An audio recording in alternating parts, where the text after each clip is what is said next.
ዘይነብና ሰራት ከሰሞኑ የካድርና አባት እየፈለጉ በጣም እየተቀራረቡ ናቸው። ነገር ግን ከሰራት የበለጠ ዘይነብ መጀመሪያ ቀደም ብላ ለሰራት የሆነ ስሜት እየተሰማት ነው ያለው። ሰራትን ሳትወደው አልቀረችም። እሱ ደግሞ በፍጹም ሰው አያምንም። ዘይነብ በአንድ በኩል ተቃራኒ ስሜት ነው የሚሰማት።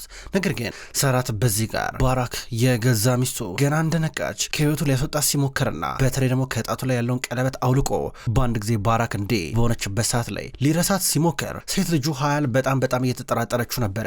ኤኪም ትጠራጠራለች፣ ነገር ግን የሀያል ደግሞ ይብሳል። በአንድ በኩል እሷ እየተከታተለቻቸው ነበረ።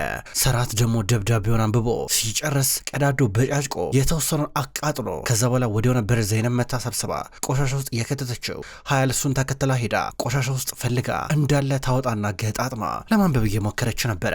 ዋና ሀሳቦችን ተረድታቸዋለች። አሁን በማግስቱ ወደ ስራ ቦታ መጣች። ሁሉን ነገር አውቃለሁ እያለች ነበረ። ሰራት ድንግጧል። ምንድን ያወቅሽው የኔ ልጅ እያላን ነበር። እሷ ግን እያለቀሰች ነበር። አባዬ ሁሉ ነገር አውቃለሁ፣ ደብዳቤውን አግኝቼዋለሁ፣ እዛ አቃጥለህ የተውከውን ደብዳቤ ግማሹን አንብቤዋለሁ እያላን ነበር። የኔ ልጅ ቆይ አንድ እያላን ነበረ።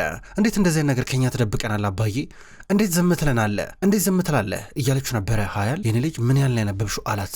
በቃ በበቂ ሁኔታ አንብቤያለሁ ብላ አውጥታ የተበጫጨቀውን በስንስራ ለጥፋ ነበረ። ያገኘችው 4 ቁርጥራጭ ነበረ። ከዛ የተረዳችው ነገር ቢኖር ባራክ እናታቸው አባታቸው ላይ እንደማገጠችበት ነበረ። አባዬ እውነቱን ንገረኝ፣ እማዬ ቺት አርጋባለች አይደለ? ማቅጣባለች አይደለ? ብላ የጠየቀችው ነበረ። እሱ ደነገጠ። በሌላ በኩል ደግሞ የዘይነብ እህት ኢብሮ የሚገርም ነገር እጇ ገብተዋል። ይህም እስካሁን ድረስ በኃይለኛው ሲጠረጠር የነበረውን ጂያን የሱን የጠጣበትን ብርጭቆ ወስዳ ከካድር ጸጉር ጋር የዲኤንኤ ምርመራ አድርጋለች። በጣም ብዙ ገንዘብ ነበር የከፈለችው። አሁን የሆነ ሬስቶራንት ውስጥ ጠርታዋለች። ተቀመጣለችው። ሰርፕራይዝ አለኝ፣ የዲኤንኤ ምርመራ ውጤቱ ወረቀቱ እጄ ገብተዋል፣ እኩል እናንብበው አለችው። አወጣችው። ስታነበው እሷ የጠበቀችው ያሰበችው እና እዚህ ጋር የሆነው ነገር በሙሉ ምንም አይገናኝም። ደነገጠች። ወረቀቱ ላይ አፍጥጣ ብቻ ቀረች ክው ብላ።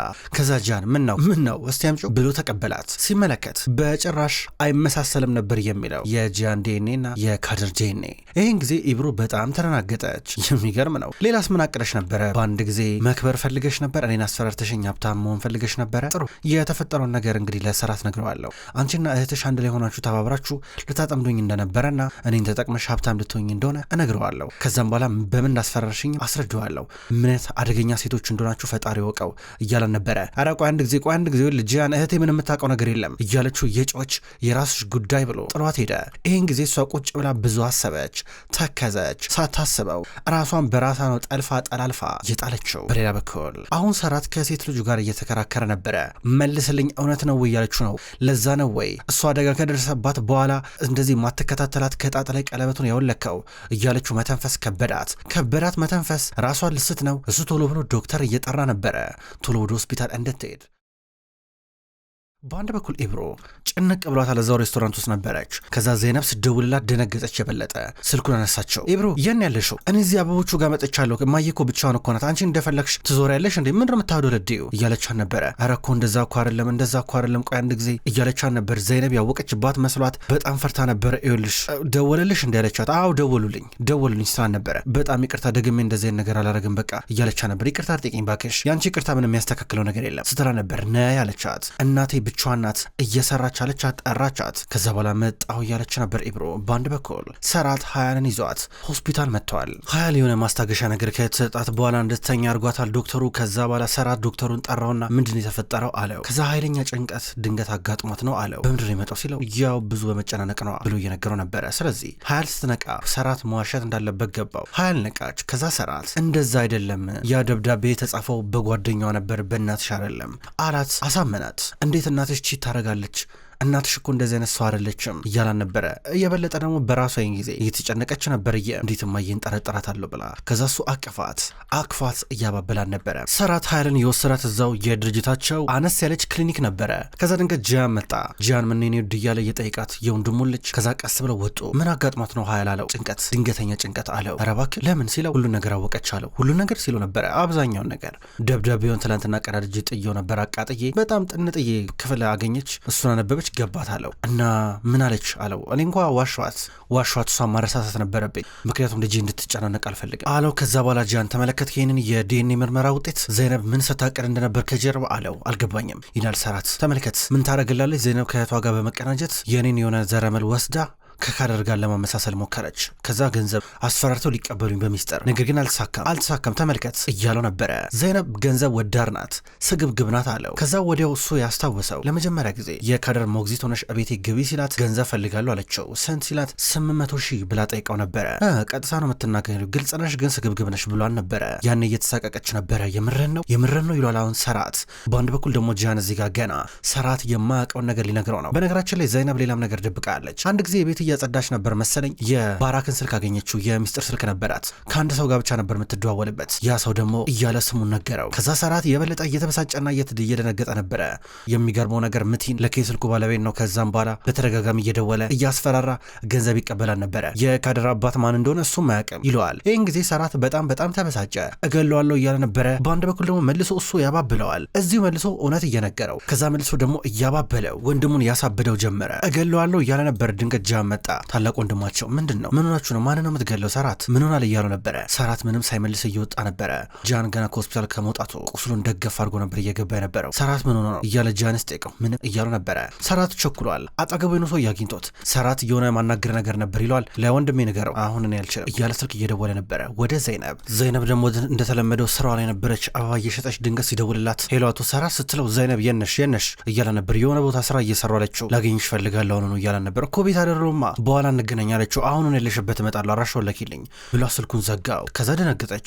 እናቷን ብትሆን ዘይነብ ምን ተፈጠረ አለቻት። ምንም አቶ ሰራት እየመጣ ነው አለቻት። በሌላ በኩል ሰይዴፍ አሁንም ቢሆን ከባራክ ሴት ልጆች ጋር በጣም እየተቀራረበች ነው። አሁን ደግሞ ሀያል ልታያት መጣች። እዛው ስራ ቦታ ነው የምትሰራው። ሀያል እዛው የድርጅታቸው ክሊኒክ ውስጥ ተኝታ ነበረ።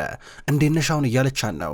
ከዛ በኋላ እንደውም እናትሽ ጋር ልውሰድሽ እያለች አሳመነቻት። አብረው እየሄዱ ነበረ። ጂያን አብረው ቁጭ ብሎ እየወሩ ናቸው የሰራት ወንድሞች። ሰራት ልክ ነው ቀድሜን ነገር መናገር ነበረብህ አንተ ስልክ እንደነበራት እንዴ ዝም ትላለህ እያሉ ነበረ። እንዲህ እያሉ አንድ ላይ እያወሩ ድንገት የሆነ ሰውዬ መጣ። የሆቴል ማናጀሩ ከአንታሊያ ደውሎ ነበረ። ባለፈው ሁኔታ ፓስፖርት የሌላቸው ሰዎች የእኛን ሆቴል ተጠቅመው ነበረ ብሎ ለጂያን ነገረው። ጂያን ደነገጠ። ሰራት ስለዚህ ጉዳይ እንዳያውቅ እያለ ነው። ጂያንን እንሂድ እያሉ ነበረ። ዘይነብ ስራን ቀጥላለች። ድንገት ሰራት ብቅ አለሱ ሲመጣ የተመለከተችው ረፊቃ እናቷ ዞር አለች። እንዲያወሩ ብላ ምንድን ነው በስልክ የሚነገር ነገር አልነበረም እንዴት በአካል መጣ አለችው። አንቺ ማን ስለሆንሽ ነው በሚስጥር ወንድሜን የዲኤንኤ ምርመራ አስደረገሽ እሱ የምታስፈራሪው ማን ስለሆንሽ ነው እያለ ነበረ። አልገባኝም ምን እያልክ እንዳለ ሰራት ምን ነው የምታወራው አለችው። እንደዚህ አይነት ስግብግብ ሰው ትሆኛለሽ ብዬ አልጠበኩም ነበረ። እኔ እኮ ለካድር ብዬ ነበር እዛ ቤት ያስገባዎች። እንዴት እነዚህ ገንዘብ ወዳድ ትሆኛለሽ እያላን ነበረ። እንዴት እህትሽን ለጽዳት ልከሻት የሁሉ ነገር ታቀናጃለሽ? ብቻሽን አንቺ ብቻ ብልጥ ሆንሽ ይመስልሻል ወይ አላት። አበሳጫት፣ አበገናት። እንዴት እንደዚህ ትለኛለህ እያለችው ነበረ። ተናግሮ ዞር አለ። ሴዴፍ ደውላለን ነበር ከኔ ጋር ናት አለችው። ቶሎሎ መኪና ውስጥ ገብቶ እየሄደ ነበረ። ዘይነብ ተበሳጨች። ዘይነብ እንዴት እንደዚህ ይለኛል እያለች ነው። እሱ የተናገራት ቃላቶች አንድ ባንድ ጆሮዋ ላይ እያስተጋባ ነበረ። በሌላ በኩል ደግሞ ጂያን ቲቤትን ሊያናግረው የድርጅቱ በር ጋር መኪናውን አቆመ። በር መንገድ ዘጋበት። መኪና ውስጥ ገባቶ ቲቤት እነዛ ሰዎች መጥተው ነበረ። ምንድን የምናደርገው አለው። እና ለዚህ ነበር እንደመጣው አንተ በትንንሽ ነገር ሁሌ እንደተናገጥክ ነው። ምን አይነት ወንድ ነህ ግን አንተ እያሉ ነበር። አቶ ቲቤት ይኸውልህ እዚህ ጋር ነገሮችን በማስተዋል ማድረግ አለበት። ሰራት ካወቀ ከባድ ነው የሚሆነው አለው። ይወቃ ካወቀም ይወቅ ምን ችግር አለው? በነገራችን ላይ ለሰራት ቆንጆ የሆነ ቤት ስራ ሰጠዋለሁ እና ይረሷል አለው። ወንድሜ ልትጎዳብኝ ካሰብክ በተረፈው ይሻላል እያለ እዚህ ጋር እያስፈራ ነበር። ኧረ እባክህ ተረጋጋ፣ እንደዚህ የሚባል ነገር የለም፣ የምን መጉዳት እኔ አቅበታለሁ አታስብ እያለው ነበረ። አሁን ዘይነብ ተናዳለች። ወደ ቤት እየመጣች ነው። ኢብሩ ጋር ደውላ ቤት ጠብቂኝ ብላን ነበረ። ኢብሩ ገና ዘይነብ እየመጣች ስታያት ይኸውልሽ እህቴ ቆይ አንድ ጊዜ ስምኝ፣ አንድ ጊዜ ሁሉን ነገር እነግርሻለሁ፣ ተረጋጊ፣ አንድ ጊዜ ሁሉን ነገር ላስረዳሽ ስትላን ነበረ። ዘይነብ ቦርሷን ወረወረችው። ምር ምን ነግሪኝ አንቺ ምን ባለጌ ነሽ? ቆይ እንዴት እንደዚህ ይደረጋል? እኔ እህቴ አድጋለች ተለውጣለች እላለሁ። ከዛም በኋላ የሰው ቤት እየገባች ቤት እያጸዳች ገንዘብ ትሰራለች፣ ከዚህ በኋላ ስራ መስራት ትችላለች ብዬ ብዙ ነገር አስባለሁ። አንቺ ደግሞ የነሰራት ቤት ገብተሽ ከአሁን ደግሞ ብርጭቆ ሰርቀሽ የዲኤንኤ ምርመራ ማን ስለሆንሽ ነው? አንቺ ማን ስለሆንሽ ነው? እስኪ ንገሪኝ ስራ ነበረ። ይኸውልሽ እኔ እኮ ሌላ መጥፎ ዓላማ አልነበረኝም፣ የካድርን አባት ማግኘት ስለፈለኩኝ ነው። ሌላ መጥፎ ዓላማ አልነበረኝም ስራ ነበር። በቃሽ። ስለ ካድር ምንም አይመለከትሽም ከዚህ በኋላ ኢብሮ፣ ስለ ካድር ምንም አይመለከትሽም። አንቺ ሲጀመር ገንዘብ አስፈራርተሽ ከሱ ለመቀበል ነበር ያደረግሽው አይደል እንዴ? ማንሽ አንቺ ኢብሮ? ማን ስለሆንሽ እንደዚህ የምታረቂው? ማን ስለሆንሽ ነው እሱ የምታጠምጂው ስራ ነበረ? እንግዲህ ማንም ሰው ገንዘብን በቀላል አያገኝም። እንግዲህ እኔም ያለኝን እድል ልጠቀም ብዬ ነው፣ ታዲያ ያለችኝን አጋጣሚ ልጠቀም ብዬ ነው ስራ ነበረ። ኢብሮ ፈጣሪ ዋጋሽን ይስጥሽ ብላ ዘይነብ እስክታብ ድረስ እየጮች ነበረ። ቀንድ አስበቀለች። አለቻት። ዘይነብ ጮኸች። አዋርሽኝ፣ አሰደብሽኝ፣ ስሜን ያሰደብሽው በጣም ነው የምታሳፍሬው። እኔ እንደዚህ አይነት ባህሪ የለብኝም ነበረ። በአንቺ ምክንያት ተወርጃለሁ። በአንቺ ምክንያት ሰራት የማይረባ ነገር ተናግሮኛል እያለቻት ነበር። ቆይ እንደ እህቴ ብላ ልታቅፋ ነበር። ዞር እባክሽ ዞር በይ፣ ሰራት ምን እንደተናገረኝ ታውቂያለሽ ስትላት ነበረ። እሱ የተናገረው ነገር ለአንቺ ምን ቢናገር ባይናገር አንቺ ካልሆንሽ ምን ትርጉም አለው ስትላት፣ ነገር ግን ዘይነብ በጣም ነበር ብግን ያለችው፣ አንገበገባት። ከዛ ኢብሩ ደነገጠች። እንዴ እህቴ ከአቶ ሰራት ፍቅር ይዞሻል እንዴ? አፍቀርሻል እንዴ? ያን ሰውዬ ምንም እየገባኝ አይደለም አለቻት። ከዛ ዘይነብ በጥፊ እየመታቻት ነበረ። ስሚ ማን ስለሆንሽ ነው ደግሞ አንቺ እንደዚህ ብለሽ ማሰብ የጀመርሽው? ይሄ ጅልነትሽ ነው ለዚሁ ላይ ያበቃሽ። ትንሽ አንድ ጊዜ እንኳን ጭንቅላትሽን ተጠቀሚበት። ማን ስለሆንሽ ነው አንቺ ሰው የምታስፈራሪው? ማን ስለሆንሽ ነው እያለቻት ነበረ። ድንገቱ ላይ እየመጣች ነው። ስሚ አንቺ እህቴ አይደለሽም። አንቺ እህቴ ስለሆንሽ ብቻ ነው እንደዚህ የሆንኩት፣ ህይወቴ እንደዚህ የተመሰቃቀለው። እህቴ ባትሆኝ ይሻልሽ ነበር ስትላት ቱላይ ስትመጣ ልጅቷ ምን አድርጊ ነው የምትላሰላ ነበር። ምን አገባሽ አንቺ ትላታለች። ከቱላይ ጋር በዚህ ተጨቃጨቁ። ከዛ በኋላ ዘይነብ ትታቸው እየሄደች ነበረ። ቱላይን ጊዜ ኢብሩን ማባባል ጀመረች። እህትሽ እኮ እንደዚህ ናት፣ ባለጌ ናት፣ አታውቂም እንዴ? ተመልከቺ አንቺን የመሰለ እህት እያላት እህቴ ባትሆኝ ደስ ይለኝ ነበር ምናምን ትላለች። ስትላት ዘሬ እባክሽ ደግሞ አንቺ ብላ ኢብሩ መልሳ ከእሷ ጋር ትጣላለች። ከዛም በኋላ ዘይነብ ወደ ጂያን ደውላ ስማ ስለ ስልኩ እንዳትነግሪው እኔ መርምሬ እነግሯለሁ ምናምን ብላኝ ነበረ። ለምን ነገርከው አለችው። ደስ ብሎኝ እያላን ነበረ። እሻውን ሄዶ አቶ መቲን ከሚባሉ ሰው ጋር ቢጣላስ ስትለው እሱ ደግሞ አይጣላም ሁሉን ነገር ነግሬዋለሁ ይላታል። ስልኩ ተቋረጠ። ዘይነብ ነገሮች ከቁጥጥር ውጭ እየወጡባት ነው። ኢብሩ ቁጭ ብላ አሁንም ሀሳቧን ቀጥላለች። ነገር ግን ሰራት አልቀረለትም። ከመቲን ጋር ሊጣላ ሄደ። መቲንን መታው። ጓደኛዬ ነብዬ አስጠግቼ ነበረ። ባለፈው ዓመት እኔና ባራክ የጋብቻ ክብረ በዓላችንን ስናከብር ጠጥተን ነበረ። በተቸገርክበት ሰዓት ላይ በገንዘብ ረድቼ ነበረ። አንተ ግን እያለው አስተኝቶ ሊመታው ነበር። ድንገት ነበረ። ዘይነብ የመጣችሁ ለምን መጣሽ እያለን ነው። ያንተ ነገር ያስጨንቀኛል እያለችው ነበረ። ተጨቃጨቁ። አልተስማሙም። ጥላው እየሄደች ነበር። እሱ መኪና ውስጥ ገብቶ ይሄዳል። አሁንም ቢሆን ጂያን አልተወም። መቲን ደወለለት። ይኸውልህ የስልኩ ባለቤት እኔ እንደሆንኩኝ ካወቀ በኋላ ሰራት ተቀይሮብኛል። ድንገት ያቺ ዘይነብ ባትመጣ ኖሮ በቀላሉ አይለቀኝም ነበረ አለው። ያልኩን ነገር ታረጋለህ፣ ቀላል ነው። አሁን እኮ ሁሉ ነገር ተፈቷል እያለ ነበረ። የስልኩ ባለቤት መቲን እንዳልሆነ እዚህ ጋር ግልጽ እየሆነ ነበረ። ሰራት ሴዴፍን እያገኛን ነው እንዴና ልጄ እያለ ነበር። ደህና ናት አለችው። ቀጥሳ ባራክ ጋር አምጥታን ነበር። ሀያል ከእናቷ አጠገብ ተቀምጣ እያለቀሰች ነበረ። እናቷን ይቅርታ እየጠየቀቻን ነው። አንቺን እንደዚህ ብዬ ማሰብን መጠርጠር አልነበረብኝም ይቅርታ እያለቻን ነበረ። ከዛም በኋላ ድንገት ሰራት መጣ። ነይ እንሂድ በቃ እያላን ነበረ። ዞር ብሎ ባራክን አያት። ባራክን መልሶ ሊወዳት አይችልም። ዘይነብ ማታ ቤት መጣለች። ከሰራት ጋር ዝም እንደተባባሉ ናቸው። ቡና ሊጠጣ ፈልጎ ቡናውን እየፈለገ ነው። አጣው። ቡና የለም እንዴ አላት። ከዛ ፈልጋ ሰጠችው። ከዛ በኋላ እሷን ብትው ወተት ጥላ ነበረ። ወተት የጣለችውን እያነሳላን ነበረ። ቢዘጋጉም እየተረዳዱ ናቸው። ሀያል አይምሯን አረጋግታ ሚታ ክፍሏ ጋደም ብላ ነበር። ድንገት ኤኪ መጣች። የልጅነቴን ቀሚሶች በሙሉ ሰብሰብ ያለው አንቺም አንቺ ለሌሎች ልጆች መስጠት አለብን እርዳታ ነው ስትላን ነበረ። ሀያል አሁን አልፈልግም ደክሞኛል ልተኛበት ስትላን ነበረ። በነገራችን ላይ ዛሬ ትምህርት ቤት አልደርሽማ ለአባዬ ልንገረው አለቻት። ንገሪው ጅና እሱም ያውቃል እኮ ስትላን ነበረ። ድንገት ካደር መጣች።